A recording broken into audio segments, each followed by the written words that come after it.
Assalamualaikum warahmatullahi wabarakatuh. Alhamdulillah rabbil alamin wassalatu wassalamu ala asyrafil anbiya'i wal mursalin wa ala alihi washabihi ajmain wa ba'du. Nasyukurillahi ta'ala yang telah memberikan kita segala kenikmatan, segala kesehatan dan nikmat yang tiada tara yang telah diberikan kepada kita hingga saat ini. Tentu saja yang kedua, sholawat dan salam kita aturkan kepada Nabi kita, baginda Nabi Muhammad SAW, yang telah memberikan kita petunjuk melalui hadis-hadisnya sehingga kita bisa menjalankan ibadah dengan baik. Rabbi shrah li sadri wa yassir li amri wahlul 'uqdatam min lisani yafqahu qawli. Semoga Allah memudahkan kita dalam belajar. Baiklah, pada kali ini kita akan belajar seri hadis dhaif. Jadi ada beberapa hadis dhaif yang akan kita pelajari. Yang pertama yaitu hadis maudhu. Hadis maudhu ini menurut istilah yaitu al-ilsaqu, yang kedua yaitu al-isqatu. Nah, ini ada dua istilah, ada dua secara bahasa, memang ada dua ini, al-ilsaq sama al-istilah. Sedangkan secara istilahan atau secara istilah dalam ilmu hadis, hadis maudhu dalam konteksnya ilmu hadis yaitu membuat hadis yang tidak ada tetapi diadakan atas nama Nabi Muhammad SAW. Jadi hadis ini sebenarnya dibuat-buat, hadisnya nggak ada, hadis palsu, tetapi dinamakan sebagai atas nama Nabi. Jadi kalau misalnya di kehidupan kita misalnya ada seorang mahasiswa yang membuat surat yang dimana surat tersebut menyatakan bahwasanya anak ini sudah lulus dalam ujian yang ditandatangani oleh ibu rektor misalnya atau bapak rektor, dan dia membuat surat tersebut dan ditandatangani dengan tanda tangan palsu. Nah, ini yang namanya disebut hadis maudhu. Jadi apa yang pernyataan rektor yang di dalam surat tersebut itu adalah palsu, yang dia buat sendiri tetapi diatasnamakan kepada rektor atau bu rektor tersebut. Nah, ini istilahnya ini membuat hadis palsu. Terus ada pertanyaan, kalau misalnya itu palsu, diadakan, dibuat-buat, kenapa masih disebut dengan hadis? Kan dia perkataannya sendiri gitu. Untuk menjawab pertanyaan ini tentu saja mudah, dikarenakan apa? Mengatasnamakan orang lain. Nah, ini namanya disebut penipuan. Kalau zaman sekarang disebut penipuan atau dan itu pun sudah diancam oleh Rasulullah sallallahu alaihi wasallam dalam hadisnya, man kadzdzaba alayya muta'ammidan falyatabawwa maq'adahu 'alan nar. Barang siapa yang dengan sengaja berbohong atas namaku, maka balasannya adalah di atas atau di dalam bara api neraka. Nah, itu adalah ancaman terhadap orang yang sengaja membuat hadis maudhu. Lalu kenapa hadis maudhu ini hukumnya apa gitu? Hukumnya adalah ada yang jelas mardud atau ditolak jika memang periwayat tersebut mengetahui bahwasanya hadis itu bohong dan sengaja untuk menyebarkannya kebohongan tersebut terhadap orang lain. Nah, ini tidak boleh, jelas. Ini hukum yang pertama.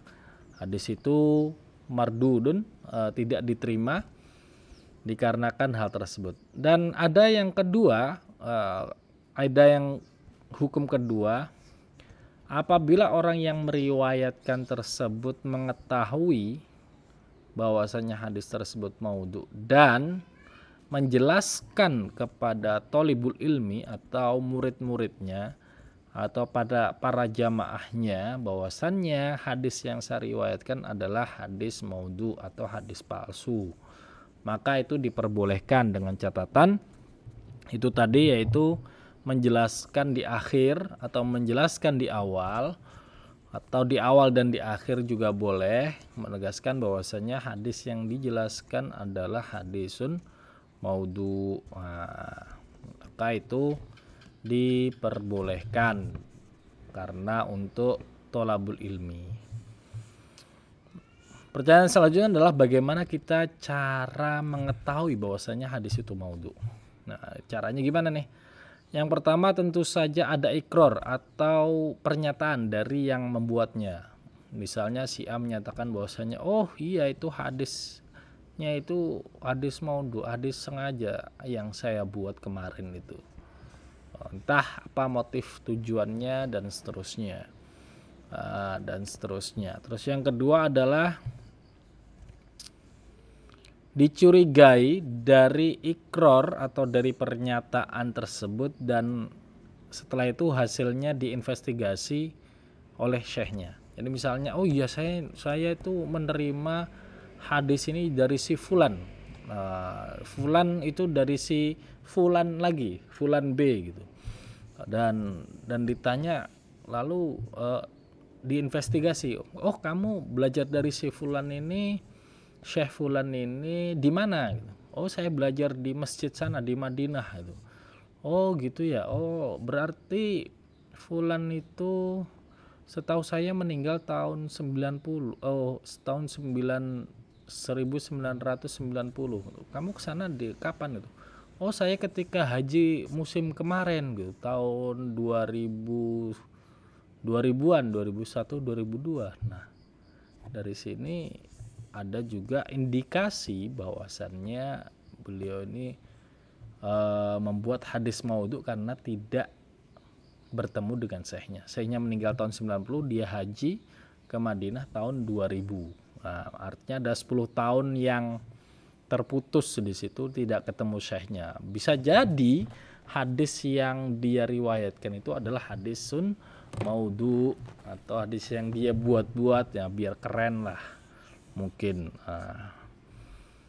Terus yang ketiga adalah tidak dijumpai hadis tersebut dalam kitab-kitab hadis yang muktabar atau kitab hadis yang terkenal kayak misalnya Ashabus Sittah di Sahih Bukhari, Sahih Muslim atau di Musnadnya Imam Ahmad atau karangannya Imam Nasai dan seterusnya, ataupun tidak dijumpai dalam kitab-kitab keilmuan yang sudah mapan.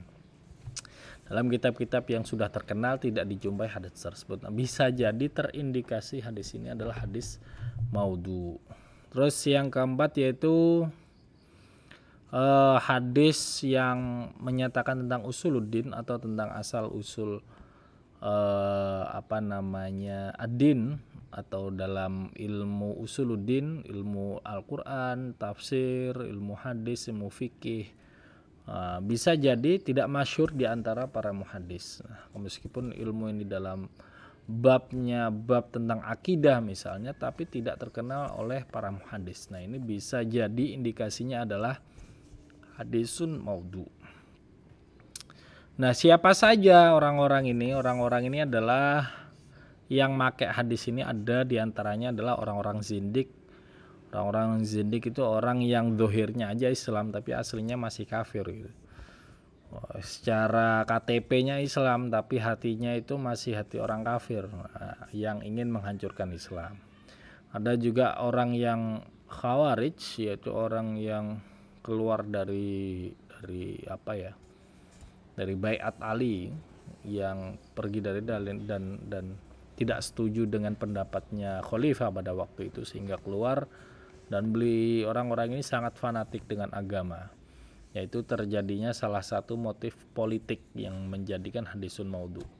Dan para pelaku agama ini ingin membuat hadis yang menonjolkan firqahnya, menonjolkan apa yang menjadi kekhasannya itu diamini oleh Nabi Muhammad, atau Nabi Muhammad menyatakan ciri-cirinya seperti ini yang selamat di akhirat nanti. Nah, menonjolkan firqahnya, sengaja untuk menarik simpatisan para warganya. Nah, ini bisa jadi motifnya seperti itu, dan yang maka diantaranya orang zindik, orang khawarij, dan orang-orang yang lain, firqah lain juga masih ada.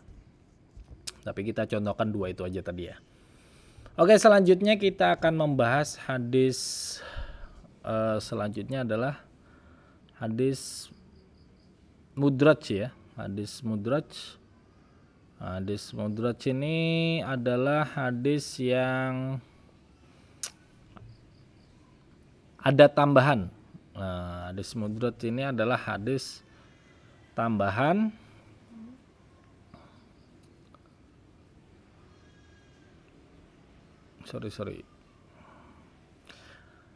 tambahan baik dalam isnad atau matan, dan datangnya itu dari perawi hadis yang menjelaskan hadis tersebut, tetapi muridnya itu menganggap bahwasannya penjelasan tersebut bagian dari hadis. Artinya pokoknya ada tambahannya lah yang nggak termasuk hadis, di luar hadis tersebut. Ada 2 sebenarnya, yaitu di dalam sanad dan juga di dalam matan. Kalau di dalam sanad itu ada tambahan perawi hadis yang seharusnya dia nggak merawikan hadis. Jadi misalnya si A meriwayatkan si B, dia dapat dari si C, yang ada C plus ini nggak termasuk, terus ada si D ini sahabat terus mengambil dari Rasulullah SAW. Jadi ada C plus ini. C plus ini adalah orang yang yang seharusnya nggak masuk dalam periwayatan. Ada tambahan orang di situ. Saya nggak tahu kenapa ada di dalam situ. Mungkin untuk menambah sikoh derajatnya, meninggikan derajat hadis. Wallahu alam. Tapi yang jelas itu bukan termasuk dari perawi hadis. Nah, itu kalau di sanad ya. Di sanad ada tambahan orang lagi yang meriwayatkan hadis yang tidak termasuk dalam sanad tersebut. Nah, kalau di matan ini ada 3 jenis. Di matan di sanad kita cukupkan seperti itu. Kalau karena yang banyak itu ada di matan. Kalau di matan itu kan isi hadisnya tersebut. Isi hadis tersebut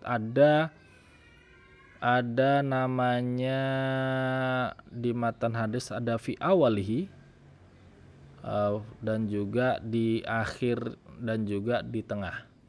Jadi ada tambahan redaksi hadis di awal, di tengah, dan juga di akhir tersebut. Dia ada tambahan apa yang dijelaskan oleh syekh tersebut, masuk di dalam matanul hadis, atau apa yang dia katakan yang sebenarnya nggak termasuk, masuk adalah hadis. Kayak misalnya ketika meriwayatkan ada seorang sahabat bernama Abdurrahman bin Auf misalnya. Ada mas ganteng yang datang, dan dalam riwayat tersebut Abdurrahman bin Auf. Nah, ada kata-kata mas ganteng yang datang, ini kejadian tersebut ketika ada seorang mahasiswa yang datang telat, disindir dengan kata-kata mas ganteng, tetapi ada mas ganteng yang baru datang. Maksudnya bukan Abdurrahman bin Auf, tetapi maksudnya adalah si mahasiswa tadi yang baru datang. Mahasiswa tadi baru datang, disindir dengan perkataan demikian, dan murid-muridnya menulis dengan kata-kata mas ganteng itu, dikiranya adalah Abdurrahman bin Auf, padahal bukan.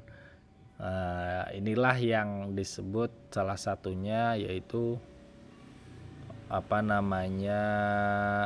idraj, atau ada tambahan. Nah, ini di dalam matan. Abdurrahman bin Auf, mas ganteng datang. Beliau sahabat tersebut adalah bla bla bla bla bla. Ini contoh dari fi awali matan, masih di awal-awal matan ya. Ada lagi nanti penjelasannya sebelum hadis, si rawi hadis itu menjelaskan sesuatu sebelum masuk matan, sebelum Abdurrahman bin Auf itu. Nah, itu ada contoh lagi. Ada juga, nah itu contohnya, pokoknya yang sebenarnya pengen menjelaskan atau menyindir atau apapun itu yang tidak termasuk dalam hadis. Bisa di awal matan, bisa di tengah-tengah, dan juga bisa di akhir. Jadi ada yang namanya ada tiga tersebut, tiga sebab tersebut, tiga tempat untuk di matan. Lalu apa aja yang menyebabkan para perawi ini kok ada sih tambahan dalam hadis tersebut? Yang pertama tentu saja bayanu hukm syar'in, yaitu perawi tersebut menjelaskan hukum dalam syariat Islam. Nah, ketika ada hukum syariat Islam, perawi menjelaskan tetapi masih di dalam belum selesai, dia membacakan hadis tetapi belum selesai menjelaskan hukumnya, baru dilanjutkan lagi. Nah, bisa jadi seperti itu. Terus yang kedua, istinbadul hukmi syar'in minal hadis qabla yutimmal hadis, menjelaskan hukum atau rangkuman dari hukum syariat tetapi masih belum selesai. Wah, ini haram qat'i, baru dia menjelaskan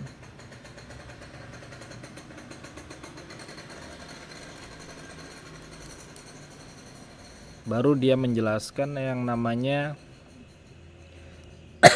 hadis tersebut sebelum selesai. Terus yang ketiga yaitu syarhul lafdin gharibin fil hadis, yaitu menjelaskan kata-kata yang susah di dalam hadis tersebut. Jadi ada tiga, menjelaskan hukum syar'i, terus mengambil kesimpulan hukum syariat sebelum menyelesaikan membaca matan hadis, dan yang ketiga adalah menjelaskan tentang kalimat yang sulit. Nah, bahasa Arab aja kita udah kesulitan, apalagi dalam bahasa Arab itu ada kata yang gharib, kata yang aneh yang perlu dijelaskan oleh syekhnya tersebut sebelum menyelesaikan hadisnya atau setelah menyelesaikan hadisnya, menjadi idrajul matan fil akhir. Nah, gimana kita bisa tahu bahwasannya itu adalah mudraj atau idraj? Yang pertama yaitu urudu munfasilan fi riwayatin ukhra. Jadi ada ada riwayat-riwayat yang lain yang hadisnya mirip tetapi atau banyak itu yang sama. Misalnya ada 10 hadis itu menjelaskan tentang hukum tersebut. Nah, ada satu dari 10 hadis tersebut ini riwayatnya beda sendiri gitu. Matannya beda sendiri. Maka itu bisa menjadi terindikasi hadis mudraj karena nggak sama dengan hadis-hadis lain yang kebanyakan. Terus yang kedua yaitu tansis alaimin ba'dil aimatin,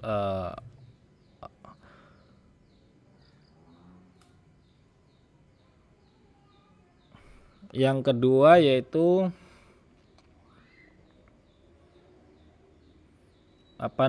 dijelaskan oleh sebagian para imam yang membacakan tersebut. Nah, dijelaskan. Terus yang ketiga adalah iqrar, yaitu menyatakan bahwasannya itu hadis mudarat yang saya ajarkan, seperti tadi ada iqrar atau pernyataan daripada syekhnya yang mengatakan bahwasanya ini hadis idraj loh yang saya jelaskan, mudaratnya di sini dan di sini misalnya. Terus yang keempat yaitu istihalatu kauni sallallahu alaihi wasallam yaqulu dzalika. Jadi nggak mungkin Nabi Muhammad itu mengatakan demikian dalam hadisnya atau dalam matannya. Seperti halnya dia bertemu dengan saya bertemu dengan ibu saya dalam hidup saya dan dia mengatakan hal ini. Nah, itu sudah tidak mungkin karena kan orang tua Nabi meninggal ya, dan beliau masih kecil dan seterusnya. Oke, lalu bagaimana hukumnya? Hukumnya yaitu haramun bi ijma'il ulama minal muhaditsin wal fuqaha wal ghairu. Itu tidak boleh, haramun atau mardudun ditolak. Wa yustasna, dan kecuali maka nali tafsilin gorib, fa ini goru mamnu. Kalau misalnya ada tadi yang penyebab yang terakhir tadi, yaitu yang menjelaskan kalimat-kalimat yang gorib, maka itu dibolehkan menurut a'immatul muhaddisin. Jadi hukumnya itu kecuali yang satu itu tadi. Oke, hadis selanjutnya adalah kita belajar tentang hadis maklub. Hadis maklub ini adalah hadis yang tahwilu syai'an wajhi, atau maklub itu kayak ditukar gitu. Jadi saya menukar misalnya nih, saya menukar bolpen ini di tangan kiri dan HP saya di tangan kanan. Ini yang disebut dengan qallaba yuqallibu, menukar, atau bisa berpaling. Ini namanya bisa juga secara lugawi ya mengatakan itu. Tapi secara istilah dalam ilmu hadis yaitu ibdalu lafdu bi'akhar fi sanadil hadis au matnuhu bitaqdim au ta'khir wa nahwahu. Artinya yaitu ditukar lafdun bi'akhar fi sanadil hadis fi au matan. Jadi boleh, maksudnya itu di dalam taklib ini yaitu menukar di dalam matan au di dalam sanad, bisa ditakdim, bisa ditakhir, ataupun sebaliknya, bisa diputar-putar, bisa dan seterusnya. Ada dua, yaitu di matan dan juga di sanad. Oleh karena itu sanad seperti halnya ayuqaddima rawi wa yuakhir fi ismi ahadir ruwah wa ismu abi ka hadisil marwih an Ka'ab ibnu Murrah wa yarwihi rawi an Murrah ibnul Ka'ab.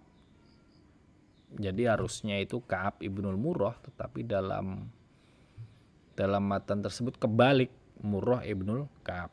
Anaknya dulu baru bapaknya. Seharusnya bapaknya dulu baru anak. Diriwayatkan misalnya bapaknya namanya Ka'ab, anaknya namanya Murrah ya, tapi dia dibalik. Nah itu namanya biqasdil ighrob. Itu yang pertama. Yang kedua adalah biqasdil ighrob, atau sengaja bikin yang gorib. Hadis masyhur an Salim fa yajalu rawi Nafi, yang seharusnya Salim itu diganti menjadi Nafi. Diganti ini namanya, bukan ini lagi ya. Terus yang kedua yaitu hadis maklub secara matan. Hadis maklub secara matan itu yang dibalik itu yang masyhur itu adalah warajulun tusaddiqu bisodaqatin fa hatta la ta'lamu yaminuhu ma tunfiku shimaluhu. Dan seorang rajul atau seseorang yang menginfakkan sampai tangan kanannya itu tidak mengetahui apa yang dilakukan tangan kirinya. Nah ini sodakoh yang bagus itu ibaratnya gitu. Tangan kirinya sodakoh, tangan kanannya nggak tahu. Nah ini adalah maklubun. Ini kebalik, masa sodakoh pakai tangan kiri sih, kan logikanya gitu. Seharusnya la ta'lamu shimalu matun fiku yaminu. Jadi yang kanan itu sodakoh, yang kiri nggak tahu. Kita sodakoh, tetangga nggak perlu tahu. Kita sodakoh yang tahu hanya penghuni-penghuni langit aja lah, manusia nggak usah tahu deh, maksudnya demikian gitu. Jadi yang harusnya sodakoh tangan kanan diganti dengan tangan kiri. Nah, ini kebalik, shimaluhu yang la ta'lamu yaminuhu matunfiku shimaluhu,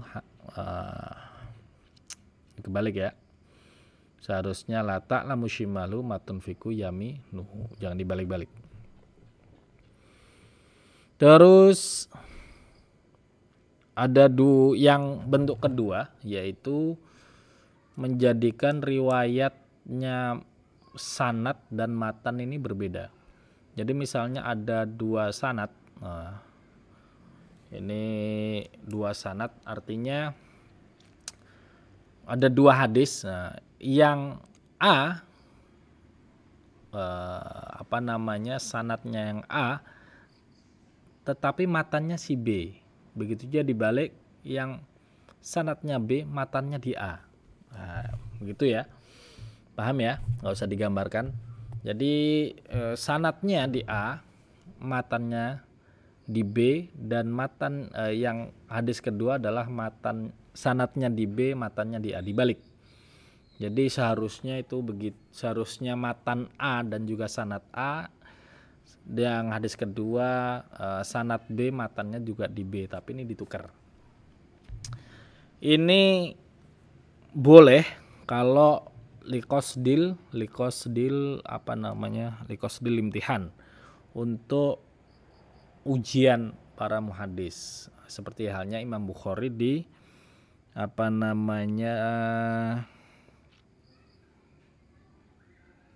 ketika Imam Bukhari dites oleh Ahlul Baghdad, 100 hadis kalau nggak salah, 100 hadis dibolak-balik itu, dan Imam Bukhari pun mengetahui 100 itu dibolak-balik pun beliau tahu. Oh, ini matannya di sini, sanadnya di sini. Matannya di syekh satu ini, sanadnya di sini. Oh, matannya di syekh yang C, sanadnya di sini, dan seterusnya. Jadi itulah hebatnya Imam Bukhari, ketika dites 100 hadis dibolak-balik itu tahu sanad dan matannya yang benar yang mana. Luar biasa. Jadi asbabnya apa? Yang pertama adalah latar belakangnya qasdul igrab, tuh biar keren aja, maksudnya gorib itu aneh, itu kalau aneh itu kan pengen dilihat, pengen diketahui, nyeleneh sendiri ya, pengen keren aja. Terus yang kedua qasdul imtihan tadi, yang sengaja untuk ujian seperti yang dialami oleh Imam Bukhari. Dan yang ketiga tuh yaitu wuqu'i fil khata' wal ghalat min ghairi qasdin, enggak sengaja. Kalau itu adalah ketidaksengajaan, itu menjadikan hadisnya muqallab, kebalik. Nah, ini yang sering kita jumpai ini. Hukumnya gimana? Kalau yang pertama qasdul igrab biar aneh, itu tentu tidak diperbolehkan. Yang kedua, kalau imtihan masih boleh, karena harus ada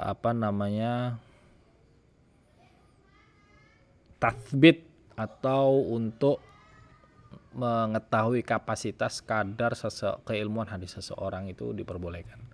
Dan terakhir yaitu ingkana anil khata', kalau misalnya sudah salah, nah ini yang repot nih. Kalau salahnya dikit, oke lah, ma'fu anhu masih.